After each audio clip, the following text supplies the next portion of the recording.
great between the pawn in store. Before we get into it, I sincerely want to thank the episode sponsor once again, Local Coin Company. You guys, Local Coin Company is another seller on Whatnot. They recently gave away $4,000 in a giveaway, so check out their Whatnot auctions. I'm actually going to be launching a podcast very soon with Local Coin Company, so be sure you follow that as well. He's also Bullion Daddy. Check him out on Instagram, social media, again, on Whatnot. There's a link in the video description below. With that, let's get into the episode. You have it's a masonic sword? Yeah. You know where you got the swords from? Do not. I think when I tried to research it, early 20s. What's it saying there, do you know? It's the company that made it. Anderson. Oh, it's an Ames Coast sword. I actually just had a Civil War sword that was in the Ames Coast sword. Yeah, okay, that's the one you sold? Yeah. Okay. Where'd you get it? On a estate sale. Really? Right? Blade's kind of rusty. May I ask what you paid on it? I paid $60. Oh, that's it? Oh my God, that's a steal. You paid $60 for this thing? Right. God, how long ago did you buy it? I've had it for a couple of years now. I believe that's the owner's name. Yeah, I would think so. Got some corrosion. It's like, it's in good shape and yet it's in terrible shape at the same time. It's like kind of interesting. It's not sharp, but you definitely stab Yeah, something. it's a... Bad way to die. Well, let me see what something like this might go for. Yeah, I came up with a whole range of stuff when I was trying to find it. There's so many cheap knockoff repros and stuff. Yeah, I can tell this is not a reproduction. Yeah, right. Obviously it's not. Oh, look at that. There's literally one exactly like it Oh, yeah. right here for 175. 185, another one. God, if you got the whole kit and caboodle with all the fancy hat and all that, Yeah. crap, it'd be $300. I don't know, how much do you want on it? I'd take 4 ounces of silver. I could do that. Yeah? Yeah, I can do that. You got a deal. All right, I'm the proud owner of a Knights Templar sword. I can realistically ask 175 on this, and I bet I can get it with my TikTok that I'm going to shoot shortly. So I put the sword here. I put it on my website. Let's talk a little bit about this Masonic sword. Why does the secret society have a sword? Are they going to battle? We naturally have a fascination with taboo. If it's off limits, we suddenly want it. We're interested in it. Secret societies have been around for thousands of years. And the Freemasons are one of the most famous secret societies, which, if you think about it, is an oxymoron because they're supposed to be secret and yet everybody knows about them. Now, the history of the Freemasons is actually pretty interesting. In fact, Behind the Bastards, one of my favorite podcasts, just did an episode kind of about the origins of the Freemasons and the, what are they called? The Bavarian Illuminati. It's a bunch of bull. It's, where a lot of conspiracy theories come from. But Freemason memorabilia, items affiliated with the Masons, they're really collectible. It's some of the most collectible antiques, at least as far as secret societies go. Probably the most collectible for secret societies. So what do these include? And we'll talk about this at length in a Pawn Man episode, just to kind of skim the surface. Regalia, this is like aprons, collars, sashes, things you wear, particularly during meetings and rituals. But other items include furniture from lodges, books,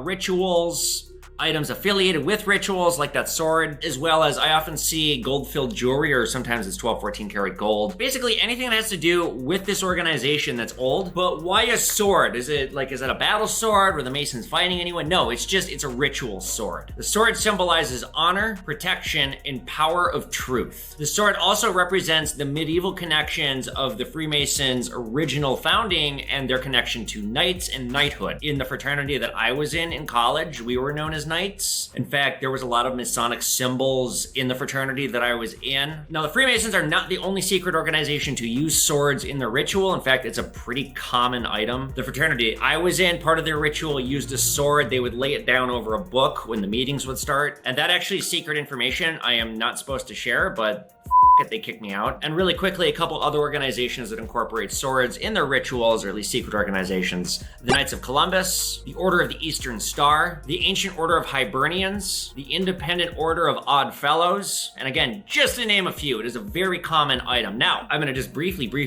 talk about this. I was in a fraternity in college, and it was great, and then it wasn't great because my freshman roommate, we did not get along, and he ended up becoming the president, and he used his power against me. I quit/got kicked out, and I stole the ritual on the way out. They don't know that I stole it. But that ritual has been guarded since the 1860s when the fraternity was founded. Nobody's ever leaked it, and I have come this close to doing it a few times. But anyway, I stole the ritual, and the ritual is a very expensive collectible that I don't know if I could sell or not. I'd have to look into it. Anyway, you guys don't join a fraternity. I'll tell you that much. And secret orders are bullshit.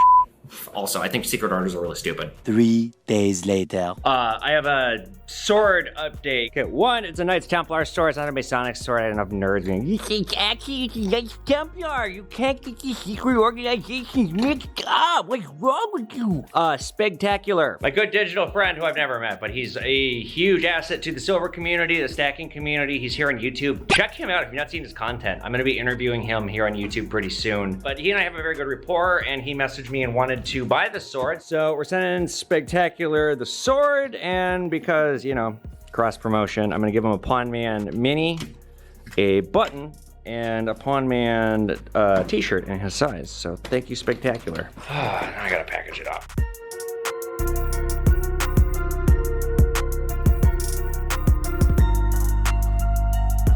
There we go, it's more accurate in the size.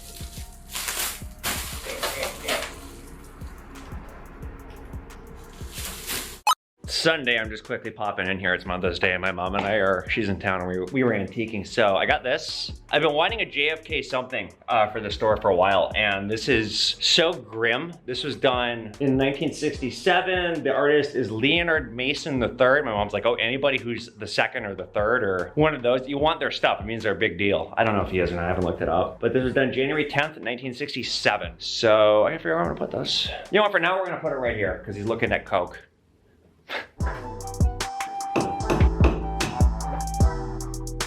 God, I like that a lot. Oh, I didn't think about that. I got Lincoln down here. This is like the assassination wall. Well, I might as well show us antiquing, so. Off we go. Oh, yes, oh, quite. All right, smash it. All right, well, we're getting close here.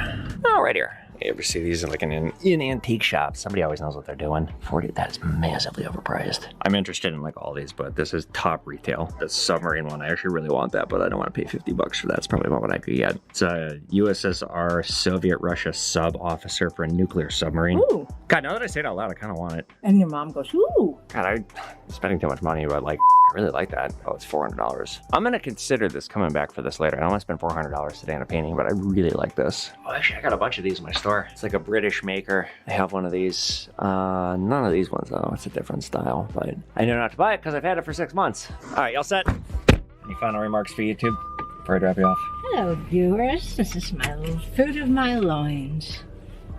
Okay, you're done.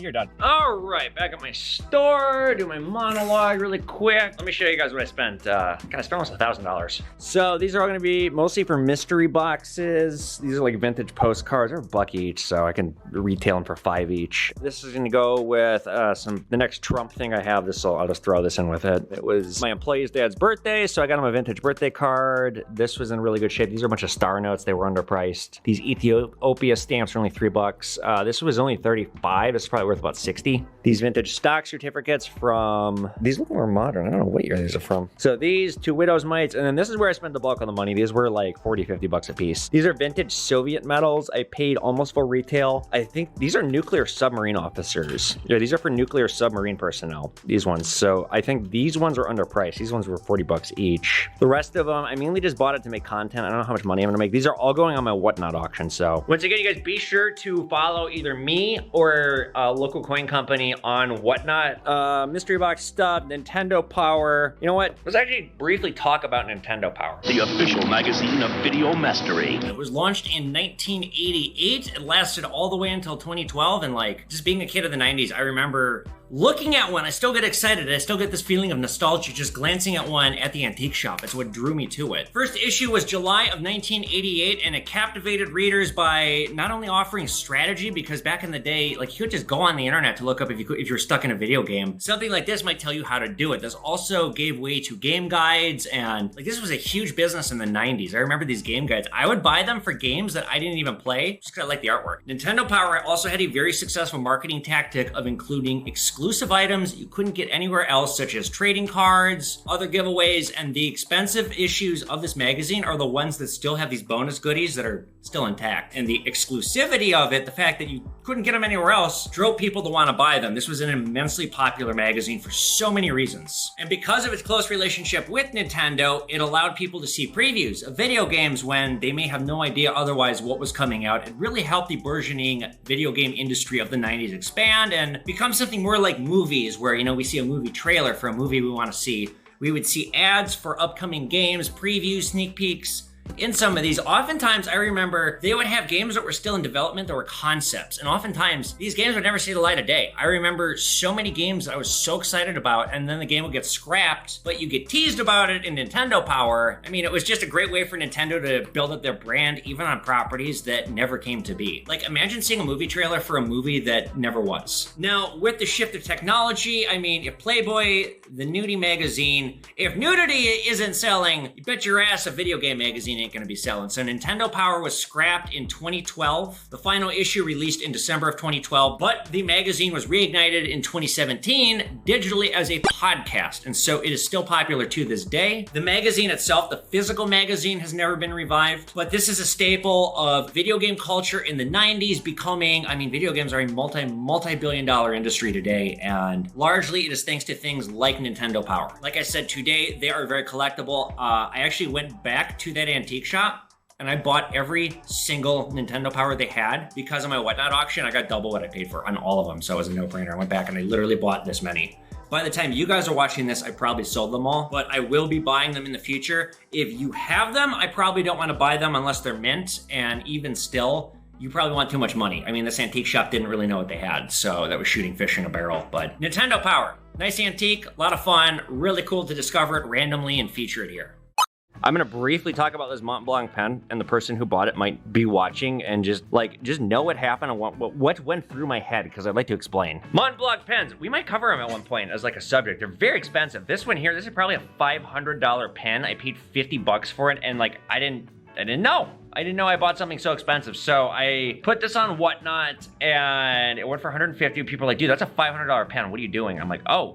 Now, if I do that, if I accidentally put something in the buy it now section that I meant to do as an auction, it sells, or like, you know, I get raped on the price on something, I'm not gonna sell it. I'm sorry, I'm not gonna honor that. Like, I'd be crazy to do that. I usually do that, but not always. And like on something like this, it was like, it's a $500 pen. I'd rather just keep it, you know? So I announced as people were bidding, I'm not planning on selling this pen. You guys are wasting your, like, just mulligan on to the next. People kept bidding. So the person messaged me who bought it and was like, I understand you don't wanna sell it, that's fine. Just cancel it. Now, Whatnot, I will say this about Whatnot, you can't just easily cancel stuff. It's a pain in the ass. Now, you as a buyer, you can cancel stuff easy, but me as a seller, it's a little bit trickier, and I had a lot going on. So this was on Monday. Tuesday, I get the message from this person, like, I understand, just, you know, cancel it. Wednesday, I get a novel of a message about how a sale is a contract, and I'm dishonoring a contract, and I'm terrible for doing that, and I have no ethics and no moral, and I need to refund them immediately because they were charged on the credit card. It's like, okay, like, you can cancel it too. In fact, you could cancel it a lot easier and a lot quicker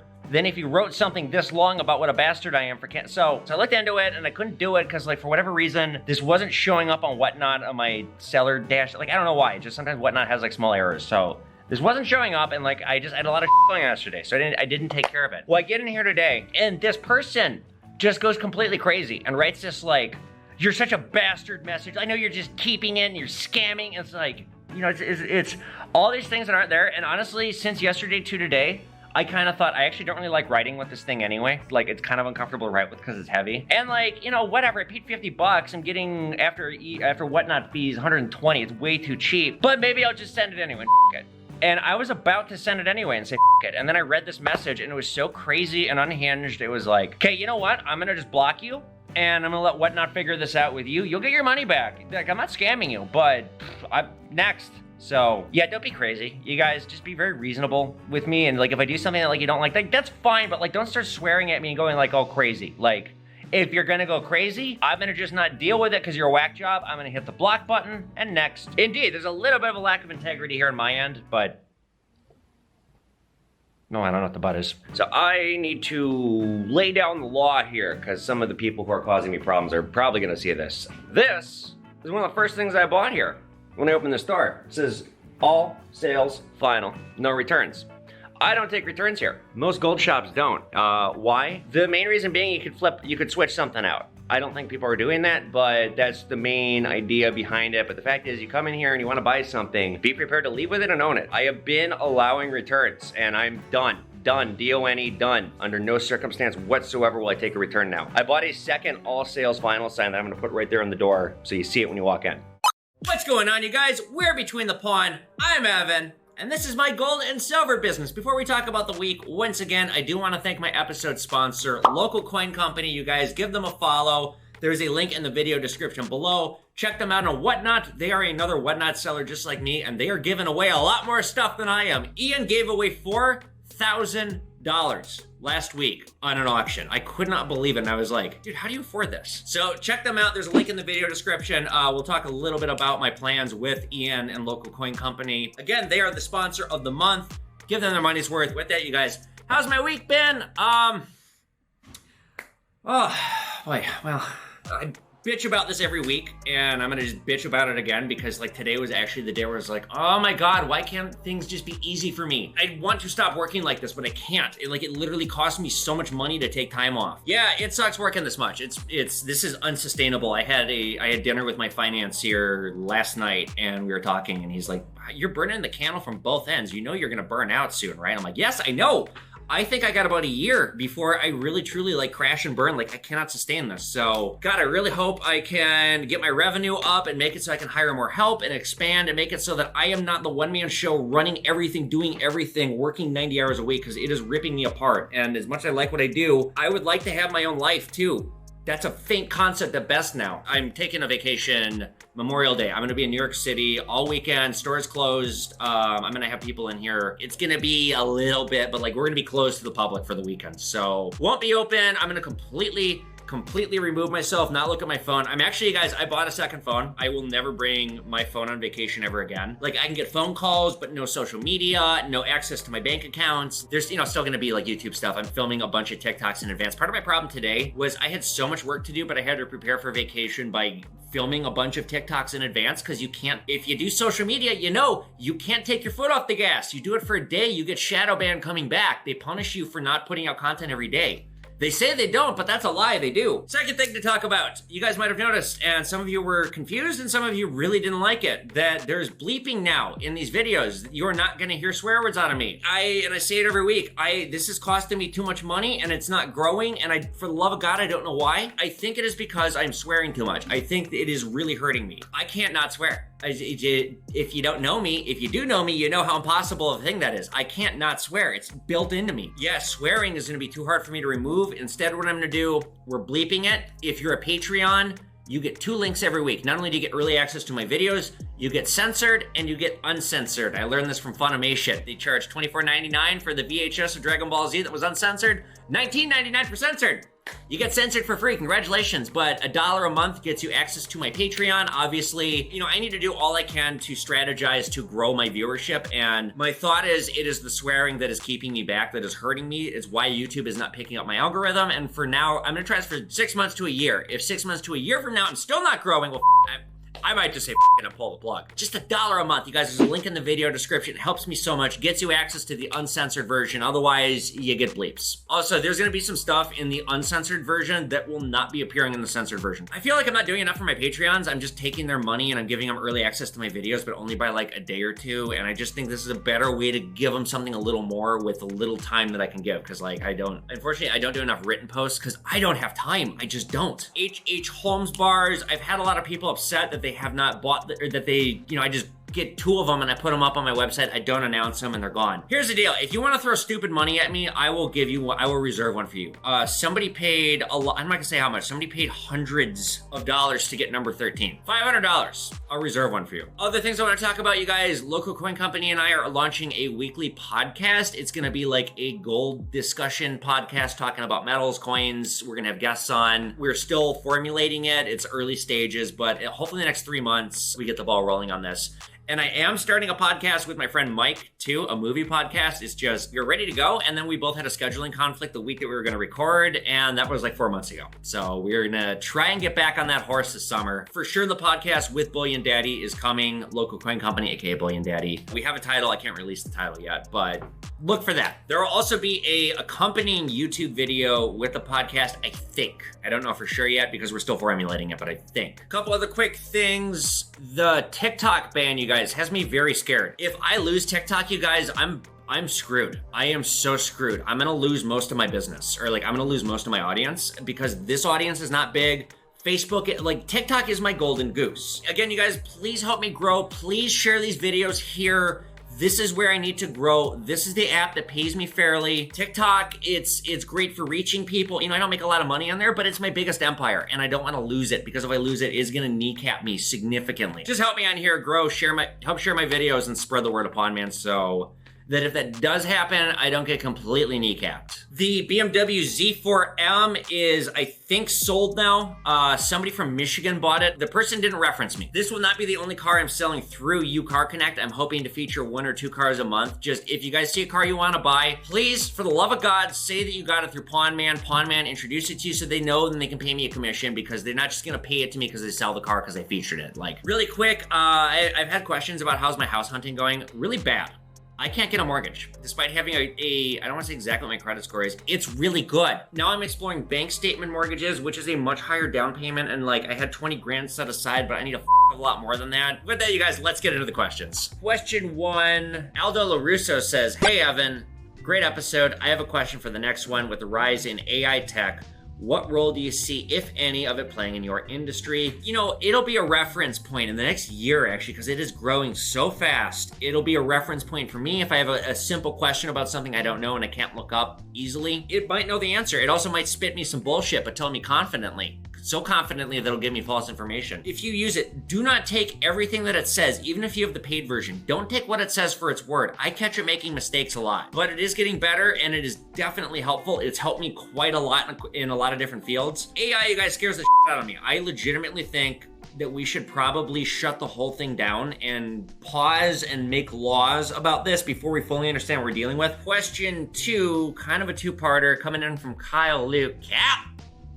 South Park Carmen. Kyle says, hey Evan, thanks for answering my previous question. You're welcome, Kyle. Another question for Between the Pawn. As of today's date, 5/11/23, so 9 days ago, gold's exploding. My parents and I want to potentially invest maybe 1 or 2 ounces of melt. How does pricing it out play if I go into a gold store? I know they have to make a living, so I don't expect to get it at spot. How do most precious metal stores price their product? 10%, 20% premium, or does it vary? Do you anticipate gold continuing to go up with the news of the dollar being replaced as the world's reserve currency? Continue talking about recession, banks going out of business, etc. Okay, so let me try and make this short and sweet and simple. Number 1, every gold shop's different. You know what I do? I look and I see what the big box stores are charging, and then I just beat that, because my wholesaler who I order stuff through can beat that, so don't buy it online. Literally buy it from me. I would say if you're paying more than $100 over the spot in the metal value, you're being ripped off, and I usually am $80 over. The old man was 100 over. That was his thing, was flat 100, and I thought, well, you know what? I'm gonna beat your price because I'm taking everything from you, old man. You shouldn't have done that. Know what gold is going for per ounce. Use the app Kitco, K-I-T-C-O. Do not use AppMax or any other retailer for gold price, because they mildly, in my opinion, inflate the price a little bit just because they're trying to sell it to you at a retail cost. Do I anticipate gold going up? Absolutely. There's just a lot of artificial manipulation. I myself recently put a lot of money into precious metals in case the US defaults. I don't think it will. For the love of God, I hope it doesn't. But I just think gold's gonna keep going up. Simple as that, I think. Okay, so last tips before buying gold: know the market price, know what a reasonable amount of money to pay is, and make sure they test it in front of you and the person selling it is licensed. Okay, question now. Whoa.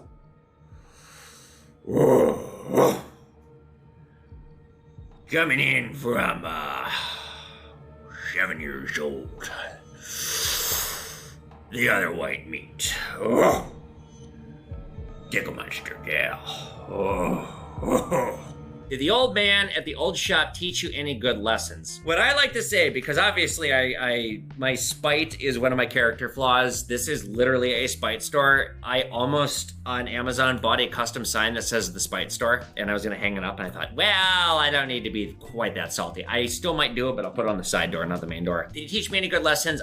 He taught me everything I know. He taught me everything I know about this business. He taught me everything I know about looking for shady people. He taught me everything I know about nasty bitch Karens, about how to back out of a deal, about how to do a deal. Almost everything I know about business, like in this business, he taught me. Next question coming in from Mean One says, what's the worst thing you purchased and regretted? I think I know as a longtime follower, but let's see. Okay, so I have a few purchase regrets. The Nazi medals. You guys, there's something cooking in the background, and it's been cooking on slow burn for a while because I don't have time or money to deal with it, but I discovered a major a coin scandal, a huge coin scandal, and I have been biding my time waiting. I need to get a good lawyer. I need to set aside literally $10,000 to get this thing started, because it's not gonna be cheap to get it started. But I got completely shafted and screwed, and frankly, the entire coin community at large did, and I had no idea. And in entering into these Third Reich metals and tokens, I discovered this. And